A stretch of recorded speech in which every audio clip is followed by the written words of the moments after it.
this as well. The recommendation to council on DDA appointments, it says that I recommended, I didn't make the motion to recommend myself, and, Tracy called me about that, I can't remember. I'm not even sure a motion was made, because I went back and looked at it, and Bill said, well, we should keep Ryan and Carl, and then I said, well, I think, Matt would be a good replacement for Charlene, and then everybody raised their hand, and that was it. So I'm not sure how we want to word that, or if that's going to... Because I asked him that specifically. Yep, she is. Yeah, she is. I wasn't there, and you tell me. And I don't know, we may be addressing this again tonight. I don't know what's going on with it, but I just know that I didn't make a motion to recommend myself for that. So. Yeah, Tracy did call. Like I said, I'm not sure who did make the motion. It was kind of like the Bill said something, and I said something, everybody raised their hand. So. I think I seconded. Yeah. I did. You seconded the motion I never made, so. Well, we'll have to do it again. There you go. So we may have to revisit that again tonight. All right, Carl, you're next up, financial report. Yeah, we didn't have a motion though. all right, We got a motion to approve, have a second. well, approve it without the recommendation to the DEA appointments or correction to that, because I don't think a motion was ever really made on that. I know it was seconded, but So we'll just have to correct that, because I'm not sure a motion was ever really made. I'll correct that. Yep. Yeah, with that correction, I'll second it. All right, motion and a second, all in favor? Now we'll move down to you, Carl, the financial report. Yeah, there's not a whole lot to report, because nothing's changed since last month. We've got the 79.9 in the bank, but about 59 of that's allocated to the signage. So we've got about 20,000 of available funds, same thing as last month. All right, moving on down to old business, appointment, reappointment, discussion, and vote. This was yours, Janet? Yes.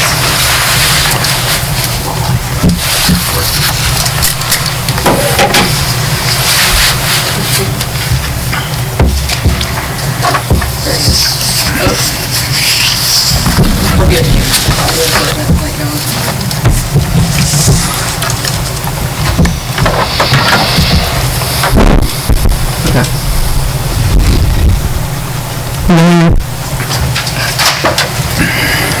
So last month, I think you guys talked about, I know Miss Charlene's resigning, she's moving, and you guys voted to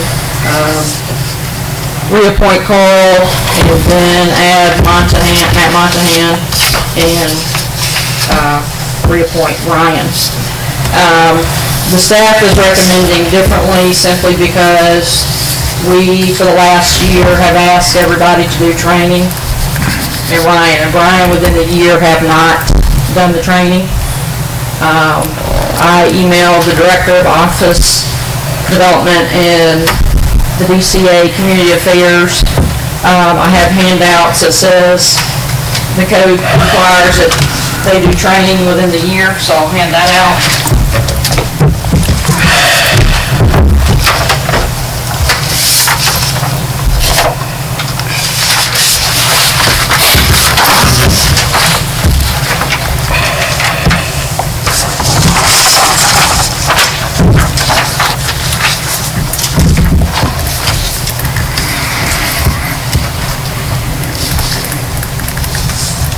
So I know y'all wanted to have some discussion. Obviously, your opinion is important. At the end of the day, we have to set up that if we're not doing what we're supposed to do, we can certainly get called out for that.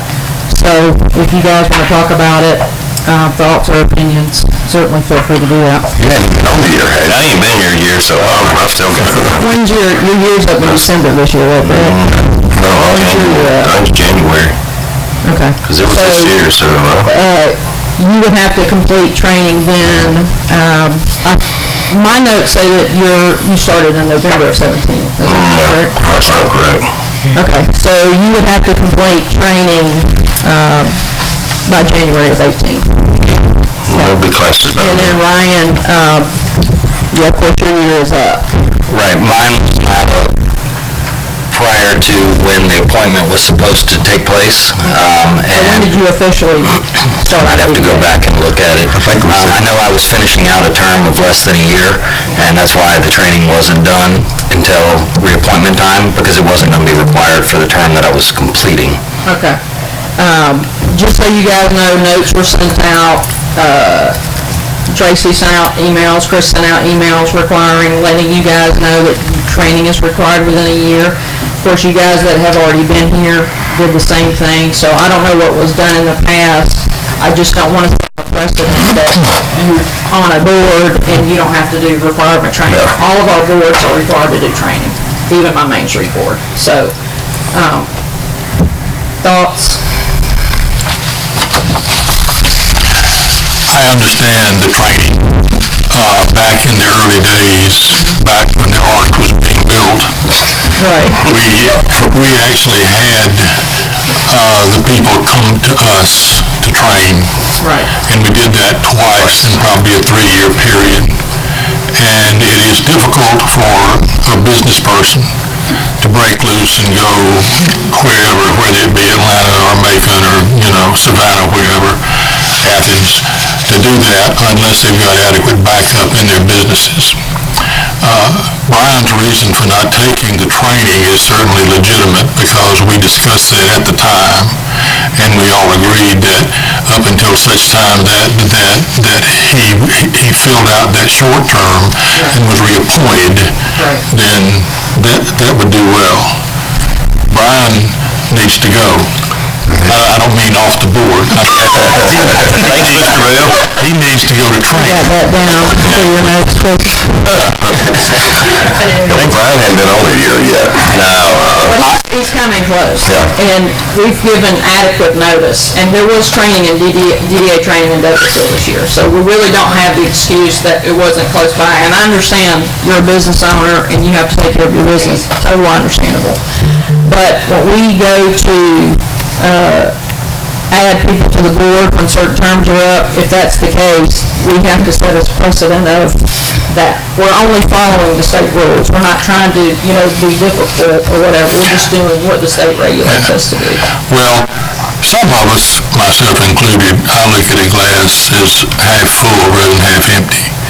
And there are legitimate reasons for doing things and not doing things.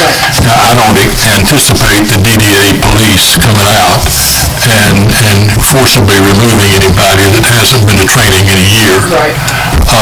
And we on the board know the people, and we know their abilities, and we know their desires and so forth. And so I would like it to be known that my position doesn't change from last month. And I will make the in this case, a motion that the 3 that we recommended last time be re-recommended to the city council for ratification. Now, I realize that members of the city council can do otherwise, and I realize that you can recommend otherwise, but I would hope that you, in your packet to the city council, would differentiate between your recommendation and the authority's recommendation. We will. And the point that his term was not a full term, it was about a 6-month term with that addition bill. Okay. So your recommendations are the same as the Well, September? that was the motion I made.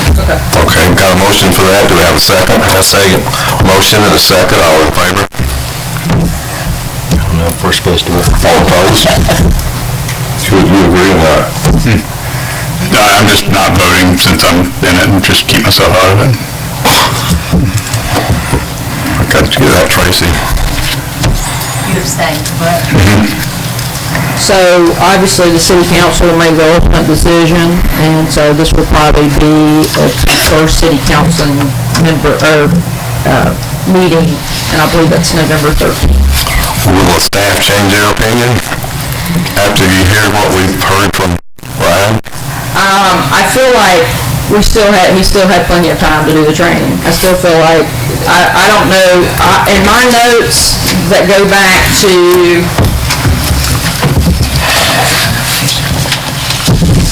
July 2017, Ryan was on the emails then to do DDA training. So when did you officially start with it? I would have to go back and look. So, I just know that it was discussed whether or not I needed to take it, and it was determined that during the term that I initially came on for, it would not be required. And we have that in minutes somewhere, Tracy, where it was told he didn't have to do training within the 6 Go months. back and look at the minutes. Was this a conversation on the board or with Chris or with Right. Who would, we need some sort of record that was said. Was it a private conversation? I know it was in here as a group. I don't know if it was on the record. It was not a private conversation. Okay. So we just need to find those minutes where that was discussed. I don't have anything. So if it's a year, if he ain't done a year, what's the hammer here, you know? I'm feeling hammer here, and I'm here just to love Little Rica. So, honestly, it don't sound good to me, like y'all trying to dirt him off of here. Just what We're it... certainly not trying to do that, but at the end of the day, the city of Villa Rica is a business, and we want... Well, we got businesses down here as well, so, and we all have jobs and work and do all this other stuff. And whether they're close here or not, or whatever, personally, I don't like somebody hammering me like Chris did about these things. Well, I'll go when I got time to go. And that same thing with Ryan. If y'all gonna make it the day after, then just chunk us off now, because, there's a lot of stuff don't go on right. Go ahead, I'm sorry. Oh, no, you go ahead, Brian. I like Brian, and I think me and him's had many conversations about downtown Little Rica and how we feel in our business and what we want to see down here to move forward and whatever. I think he's great for down here. And I know my time and effort that I'm putting in. I want to see major things for down here. And we need business owners that are all sticking together here. I try to do business with everybody down here, but I'm not going to come in here with this kind of stuff. And everybody's trying to throw somebody out because they want somebody else in that may be better or not be better. I think every business owner down here has a good heart and all that, but, if y'all want to hammer this like this and put it down like that, they don't sense us being here. Because, you hammering me already about, I ain't even got a year yet, and you tell me, hey, I should already took it. You don't tell me when I do stuff, and you don't tell Ryan either. You don't control us like that. We're here out of love of our heart for this town. So what you're doing now don't make the love all right. So, just letting you know, we're all volunteers. Yeah. I would like to add also that the city of Villa Rica is not a business. It never has been, and it never will be. And it is run basically by the staff, you included. It is governed by the city council and mayor, but your volunteer boards form the backbone of really what gets done other than public health, public safety. Right. And to ignore the recommendations. But we're certainly not ignoring, I told you guys today to heart for sure. You may not call it ignore, but to go against the recommendations, I think is a mistake. And it's very important that the people on any board, regardless of what it is, be available for meetings, be available for training, be available for subcommittee meetings if we have them, to do all the things that's necessary, be dependable and be there and know what's going on. Final comment I'd like to make on it is that as a business owner, for me to take time away from my business wouldn't do my business good, would not do the city of Villa Rica good. A failing business in the city of Villa Rica certainly doesn't help us at all. And for me to take that time away for something that's not yet required or not yet necessary, as I was told it's not because it was a short term that I was filling out. Just to me, it would be irresponsible as a business owner to take time away from a business to take care of something that is not needed or not required at that time. Okay. I'm happy to present that to the council because they're going to ask me for the backup, so I'm happy to present that as a part of the city council that, Ryan was not required within his short term to do the training. I just need to have something in paper, that's all. Any more questions?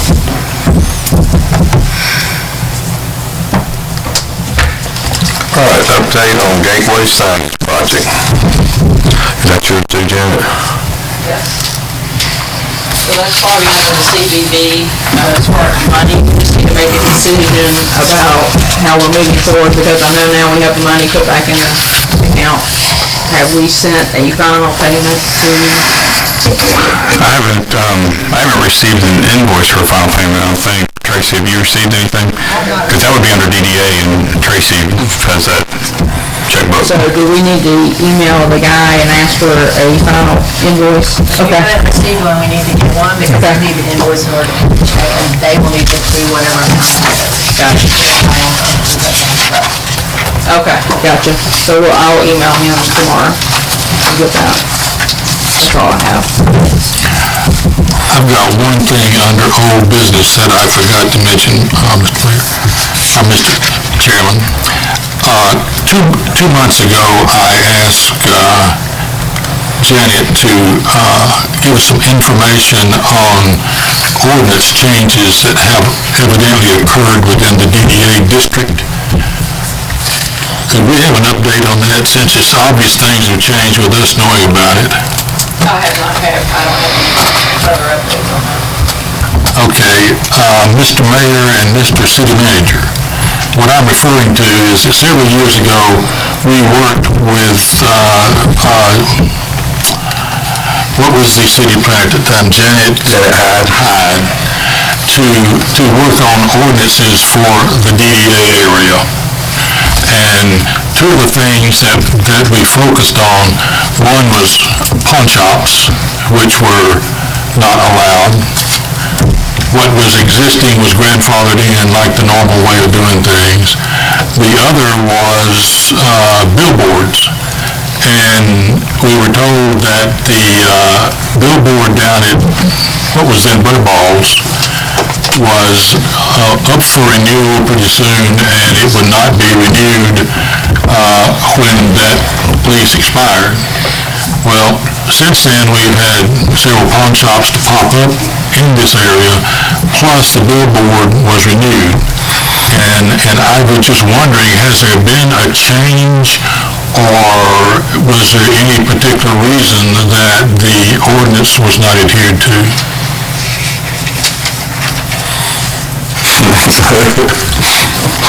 Overall news. I remember the discussion, but I wasn't in a position of authority to be over that, so I can find out. And of course, Tom wasn't here either, and I don't think Leslie was here either. Were you here when all that?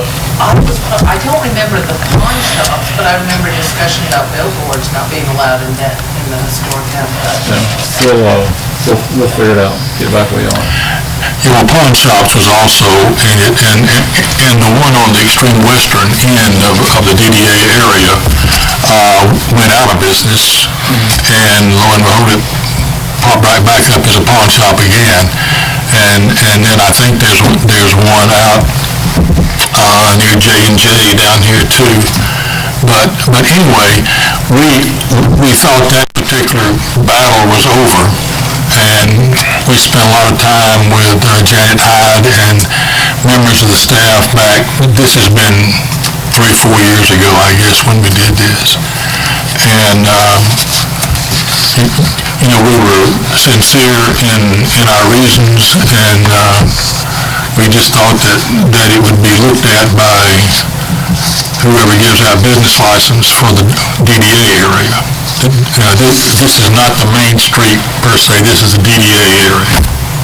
So This is pretty much a broad sweeping statement when I say that, but when I say this, we've had to pretty much rewrite everything at City Hall. Records were not kept like they should have been, and that's not only to do with ordinances, that's to do with a lot of other things in the city. So now that we have a city engineer that's on board, and we have revamped our planning and zoning the vision of the city, I think it'll be a lot better, but I'll have to check on it, to be honest with you, because I didn't follow that closely. It wasn't under my purview at the time, so. Fair enough. But I'll get you an answer. Well, institutional knowledge, I have read where Mr. Barber laments the lack of institutional knowledge. And I understand that records are very important to be kept and be kept orderly. But I know I was never asked about anything like this, and as far as I know, nobody on this board was asked about changes to be made to the DDA ordinance that went into effect several years ago. So, for what that's worth.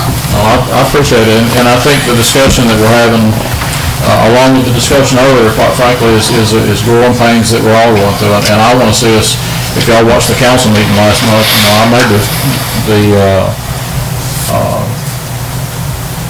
point that I want all of our boards, not only DDA board, to work with staff and staff to work with the boards.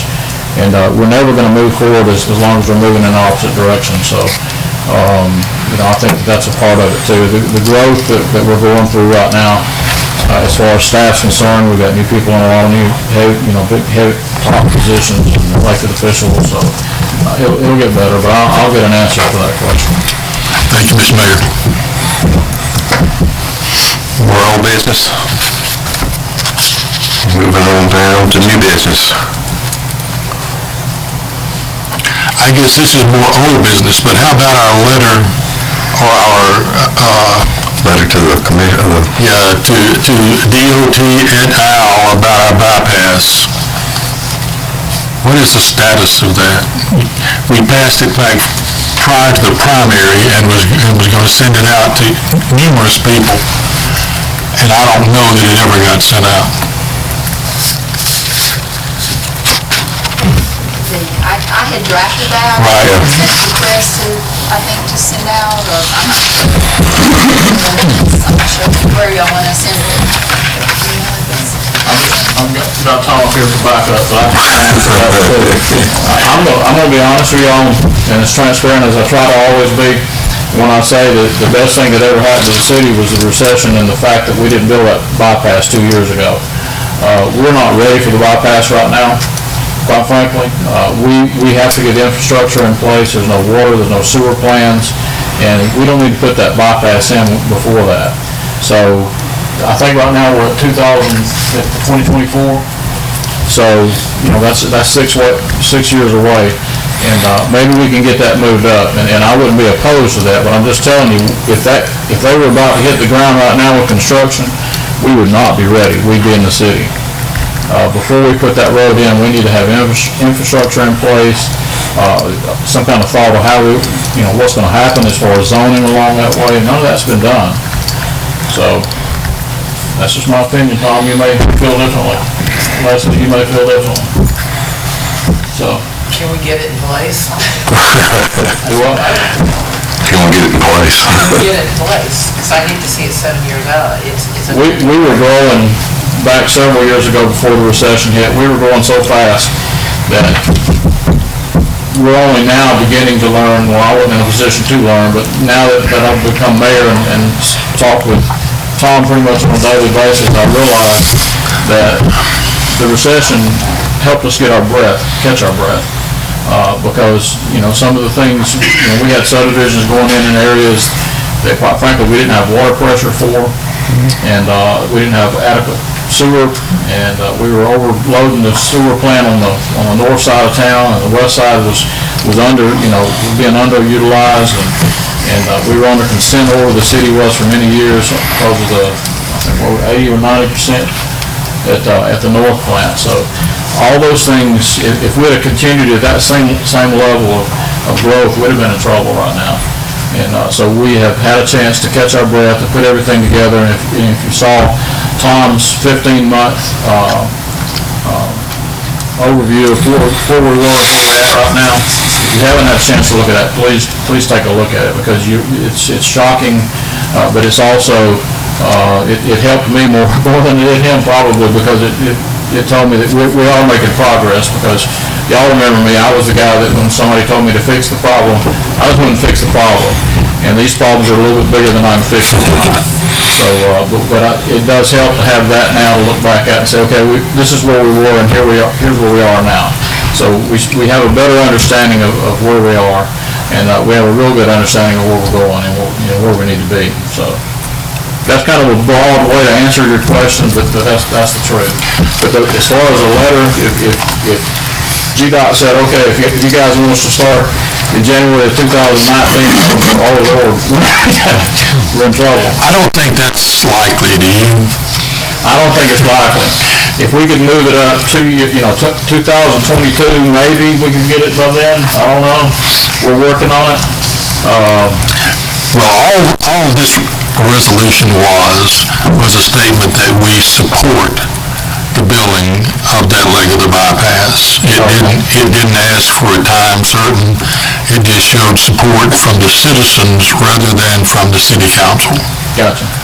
And that was all it was, as I recall, Stacy. Isn't that what you recall? It was supporting that they installed the bypass, didn't give a certain date, I don't believe. No, we didn't ask for a date certain. We just asked for a commitment certain, as quickly as possible, whatever that happened to be. And at the last meeting, Mr. Barber said, sure, go ahead and send it. Have you changed your mind, Mr. Barber? About the letter? Yeah. No, but I know who it needs to go to. Well, Jay Roberts. Well, we were going to send it to all of the politicians prior to the primaries. Of course, that's, kind of gone by the wayside now. But we would like a list from your office for people that really need to know that the people of Villa Rica support it, and not just the mayor and the city manager and the members of council. So if you can get us that, who needs to get it, Jerry? Does it need to go to Tracy or to Stacy? To Stacy or Janet Warren. Okay. And they've had pretty much, I think we talked about this in the last meeting, but they've had a turnover from the top down or bottom up, depending on how you look at it. So there are new players in place. That's probably a good idea to get that now. Well, do you still have a copy of it, Stacy? Okay. I don't have it with me, but. Right. But we can get it and get it signed again and redated and put new dates on it? Yes, we can. Okay. Thank you. Yes.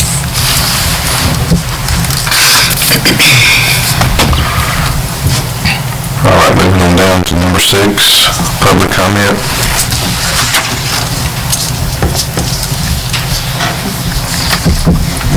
Guys, I would like to say something, but it feels like I'm going out for the basketball team and the team very good for like this. Go ahead. Y'all, training's fun. I mean, I like what you said earlier. This is Eureka. I love Eureka, like we all do. I would love to be a part of the DDA. I've been wanting to be a part of the DDA since I was in college, probably because he's one of my mentors. He's amazing. So if it helps, I did look up on my phone. I took the developmental authority training in April 2016. It was really fun. It really is fun. You learn a lot.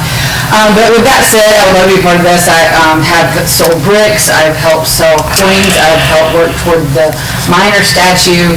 I've met the artists for that. Like, I've worked on all the boards, all the committees, not the boards, but a lot of committees trying to build up. To put on my resume, so that one day I could be on the DDA. So it's a big deal. I love what you guys do. I love the city. We're a part of everything. I told Jose that we were 7 years old. Our company's almost 7 years since celebrate our 70th anniversary with Jonesman Funeral Home and Crematory. We also have a cemetery in Eureka. So we're active. We have staff so that I can still be here and come at night and to the meetings and this and that. Love the city. 2010, our funeral home won for Eureka, the small business of the year for the state of Georgia. The runner-up that year was Elf on the Shelf. And I'm glad I got the earphones on because it was hard to get him out of the award ceremony with him being runner-up that year. But that was a huge deal for the Eureka for us to be that. And, we just love the city. We have been giving back for years, and I'd love to help be an active part of the board. One day. Maybe that doesn't sound like I'm going to put my name in the hat this time, but either way, if the city council so chooses, I would be honored. So, and thank y'all for your service, each and every one of you. And my name is Ellen. Anybody else, public comment? All right, item for future agenda. Executive session.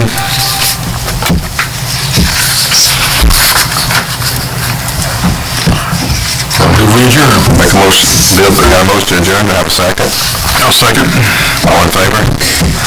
All right, we'll move on to the CBD meeting. Has everybody taken a chance to look over October, today is October, September 24th, whatever it was, meeting? If so, do I hear a motion to approve those minutes, September 24th? So moved. I got a motion to approve, do I have a second? I'll second. Did you get that, Tracy? All right, all in favor? All right, financial report. One page, just take one, pass it down there. That's just a financial report from the beginning of the year until now of where the, just a profit and loss statement. For the CVB, you'll see there that we've collected 107,774 in taxes for the year. And after taking out the expenses, we've got 33,000 in income left over. Now, 11,500 of that is already earmarked for the Atlanta Magazine contract that we approved last month. So that leaves us with about 28,000 still in the bank to use for various items. And we're going to talk about later about actually coming up with a budget and such for this, since this account is getting to the size it is with the tax collections we're having now. So we'll talk about that later. But any questions about the financials?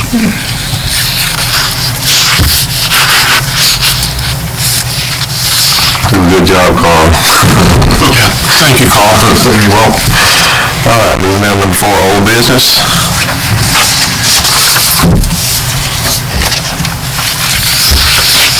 New business, development of a CVB budget. I had sent an email. Most CVB studios have a budget that they work within for the year-to-year process, so we need to think about creating a budget for 19 so that now that we have consistent money coming in every month from hotel motel tax, so that we can start planning what we can do with that money to best benefit downtown and other projects, i.e. facade grants, so on and so forth. So I'd have reached out to Carl to create a budget for 19 and what some ideas of what we can do with that money. Did we have sort of a budget last year with Chris? We had the only thing we had with Chris was deciding what he could spend without our approval. We talked about that so that we'd stay within, we didn't really have a budget. We just wanted to stay within what we had, fund-wise. But we didn't have a whole lot coming in at that point. So, but with what we've got coming in now, we really need to have a budget so we know, one of the things that's come up is the trainings that Sharon goes to. There's a lot better trainings she could be going to really improve what she's doing and improve, because all she does is, highlight our city around Georgia and around the country and let everybody know what's going on in Villa Rica, get people to come here to Villa Rica. And there's better training she could be going to for that. And we just need to make sure we have the money for that, because that's one of the things that the CVB budget should be used for, because it's all about just promoting the city. So if we can have a budget, then Sharon will know what she can actually plan for which conferences she can go to during the year. Did I answer your question? I started rambling there. Okay. All right. Has CVB ever had a budget in the past? That's what I was asking him. I know Muscat. So we certainly need to do that. That'll be for 19, right? Yes. You mentioned that facade grants would be in that CVB. That's DDA. Okay. But I'm just, I was just checking. Yeah. And that's another thing too, is as we're making this budget, you'll be able to see exactly what CVB dollars can be used for. Because I think there's still some question on what we can use this money for, so we'll make sure we solidify that as well. Because we've got strict guidelines as to what we can use the money for.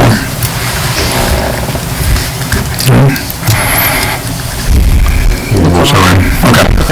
So I'll put together then I'll begin a budget anyway, so we can discuss that. Stuff we spent last year. Yeah, based on stuff we spent last year and based on what Tom was telling us last month, what he expects the tax collections to be, so we got a good feel for that. So we'll put something together for 19. All right. Moving on down to 2, discussion of expenditure approval process. Yeah, and that's me.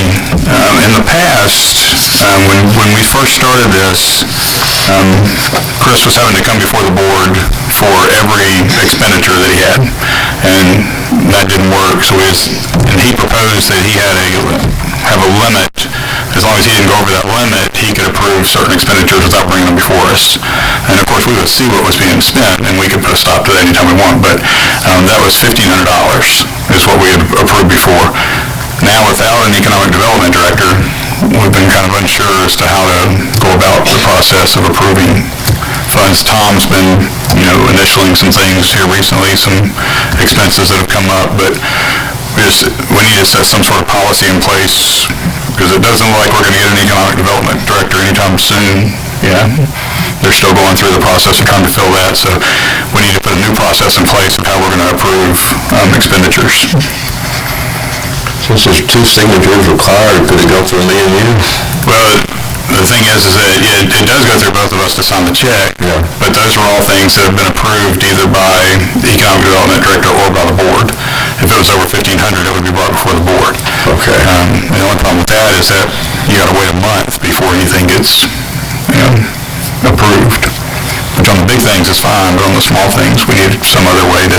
And I don't know if we make it, Janet or some staff member that is overseeing the CFBB, or overseeing tourism for now, until we fill that economic development spot.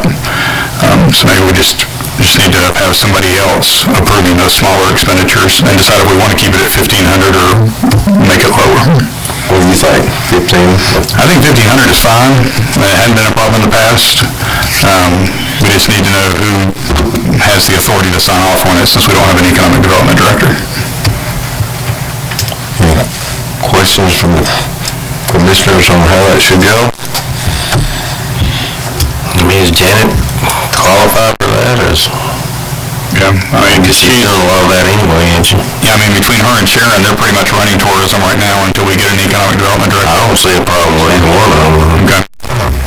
Do we need a motion on that, Carl? Yeah, we need to make a motion that in the absence of an economic development director, the Main Street director can approve expenditures under $1,500 for the CVB. Is that your motion? I just made that motion. All right. Do we have a second on that? I'll second. Motion and a second. All in favor? Anything else, Carl? Nope, I'm done. All right, moving on down to number 6, public comment. I wanted to say something to the board. DDA, we're done with this, so we will put through that one after. It's just in regard to being a welcome center. Although we don't have butter balls, as a welcome, we're still a welcome center. It's been a welcome center before I started, but when I came on board, we are now a certified regional visitor information center for the state. So I just wanted to, I didn't know if everybody was really aware of that. So if you want to come by sometime and see our setup, I'm still trying to get it the way I would really like it, But just wanted y'all to know that we are a welcome center, regardless of whether we're in Butterballs or not. It'd be nice to one day have a designated spot, whether it's Butterball or wherever. But I just wanted to, kind of just reiterate to the DDA, to the CVB board, that we are a regional visitor information center for the state of Georgia. We're one of 66. And it's really helped. We've been getting Fairfield. We're the first one when you come into the state of Georgia from Alabama. The states in Tallapoosa, the state beacon out Tallapoosa will send visitors straight to us first now, because before they sent them to Douglasville, because Douglasville is the first one now when you come from Alabama. So I just wanted to reiterate, the importance. I've had people come in from the country of Denmark. I've had 2 weeks ago somebody from Wyoming. So, we're working as a welcome center, but in the future, we'd like to have something really designated. But I just wanted to reiterate, we are a welcome center just to, see you. Come see Sharon. And just, I'll give Sharon and Janet some props on that too. I've been in there a few times, and every time I'm in there, somebody just stops in, just out of the blue, looking for information on local attractions. So people are finding them over there, and they're sending them to the right place, so. I got a question for you, Sharon. How long does that designation last? Is it contingent upon a dedicated building, or is it just there until you being the city, give it up, or, what? We recertify every year, so I have to take training. Every year I have to build up points, and we have to resubmit our application every year. We got certified in December of 2016 after I came home, and every year I go to tourism and promote wherever I have to work. When I go to Perry, for example, that's to accumulate points so that we can keep our certification. The RV conference is another way to keep our certification, but we also have to have brochures from all over the state, 50% of ours and 50% of other areas. But mainly I try to represent the historic high country because that's where we're part, that's what we're. Right. So you don't feel any effort or pressure to have that designation taken away from you? No. As long as you do what you do. As long as I do what the state requires me to do for us to keep our designation, our certification. So the remodeling of Butterballs is not necessarily something that has to be done for this. It would be nice if it was done, but it doesn't have to be done. It would be better to have a standalone, only because of where we are. It's really hard for people to see us and get to us sometimes. It's not necessary right now, but I think in the future you do need to have a standalone. Even if, like take Woodstock doesn't have a standalone, they have a storefront, an old pharmacy. It's not a separate building, but it's in the downtown area. Visibility is good. Visibility is good, and it's in with, where the shops and everything is. So even if it was something like that, it doesn't necessarily have to be like, Butterballs. Right. You know what I mean? Just someplace. But right now, people sometimes get us confused with fleet maintenance because we're right next to it, share the same building. So. Mr. Barber, would a legitimate function of the DDA be to find a storefront here in town for this in lieu of redoing Butterballs? I don't see how the search would hurt. Yeah, I think that's cool. That wouldn't be that bad. Okay. Thank you, sir. Now, I remember Carl was saying something about you getting better classes or whatever is what you're doing. Now, does that bump you up a little bit? Say, does it give you more points for us or by getting the better classes? What Carl referring to, there are conferences to bring in more people into Villa Rica. Okay. And one of them, motor coaches are a big deal. They bring in a lot of groups. Okay. And so I went to one conference last year. I wanted to add another that I know that I've done in the past because I've been doing tourism like going on 16 years now. And I've done, certain shows, so I know which ones have been productive. Right. And that's some of the things I wanted to add, just one other, we call them trade shows. They're not necessarily trade shows. It's like speed dating where I'm meeting with these individuals, telling them about Villa Rica, because we're the only attraction, Pine Mountain Gold Museum, in this kind of Tri-County area. So that gives us an upper hand and we're right off of I-20. Right. So that gives us the upper hand, with these other cities surrounding us. And if I can get in front of these motor coach operators and group planners, building relationships, that's our. Well, we get people from out of town already coming into our stores, so, we're appreciative of it, and that's why I'm asking about it. I mean, like, timeshares and stuff like that, so we know the importance of it personally, because, and we tell them everywhere to go as well. But is there something that, like this congregation here, so to speak, can do better to help you even in the Welcome Center until something better is transpired as far as a space? And I agree with you on the space. I think that'd be, even if it's a storefront, I agree with Mr. Bill, that I think that would be, because there is an importance where we see it in our business here. So we just let you know, and I think it'd be where we need to back you up for the better tourism for Middle Rica. I'm 100%. So just letting you know. That's what we need, and, just push people to the Welcome Center. The more our numbers are up, it keeps our certification. So we have information for all over the state. If they come to Villa Rica, they spend time, they stay here, and they still want to go into Atlanta, they can come over to the Welcome Center and get information about, Atlanta. They also can come to us and get information about what events we have going on, especially at the Gold Museum, or what we got going on downtown. So definitely send them over. Definitely.